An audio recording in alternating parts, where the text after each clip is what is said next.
ফুলকপিগুলো আমি কেটে ধুয়ে পরিষ্কার করে নিয়েছি। দেখতেই পাচ্ছেন আমি এটা কিভাবে কেটেছি। আজকে মূলত রান্না করব ফুলকপির রোস্ট বা কোরমা, আপনারা যে যাই বলেন। দেখতেই পাচ্ছেন এখানে বাদাম, কিশমিশ, কাজু বাদাম বেটে নিয়েছিলাম পরিমাণ মতো, এবং তাতে সামান্য এলাচ এবং দারুচিনি দিয়েছিলাম কয়েকটা। এবার কড়াই গরম হলে তাতে ধুয়ে রাখা কপির টুকরোগুলো একটু ভেজে নেব হালকা লাল করে।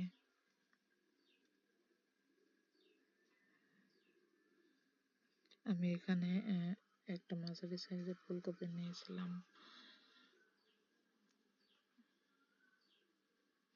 ফুলকপিটা কেটে কিছুক্ষণ পানিতে লবণ দিয়ে ভিজিয়ে রেখেছিলাম, যাতে ভেতরে যদি কোনো পোকা থেকে থাকে বের হয়ে আসে।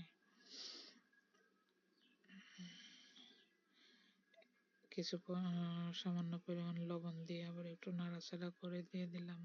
আর ফুলকপিটা ভাজা হয়ে আসলে এটা নামিয়ে নেব, এবং কড়াইতে আবারও সামান্য পরিমাণ তেল দিয়ে দেব। তেলটা গরম হলে তাতে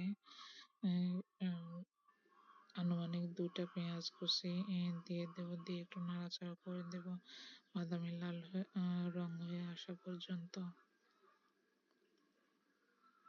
আজকে রান্না করছি ফুলকপির রোস্ট। অনেকে এটাকে কোরমা বলে, আপনারা কে কি নামে জানেন অবশ্যই জানাবেন।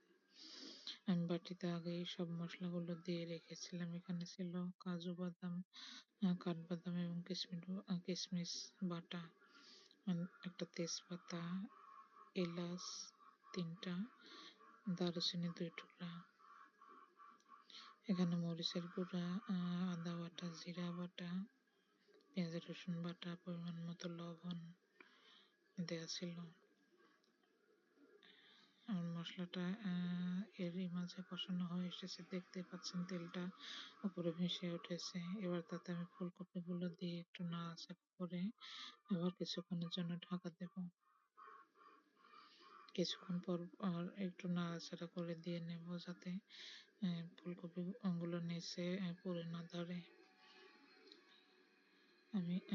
আমি আগে গরম দুধটা একটু গরম পানিতে গুলে রেখেছিলাম সামান্য পরিমাণ, দেখতে পাচ্ছেন। এবার দুধটুকু ঢেলে দিয়ে একটু নাড়াচাড়া করে দিয়ে আবার কিছুক্ষণের জন্য ঢাকা দেব।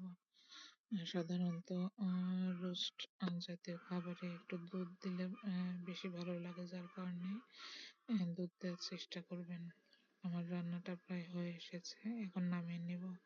আপনাদের কার কার কি দিয়ে খেতে ভালো লাগে অবশ্যই জানাবেন এই রোস্ট।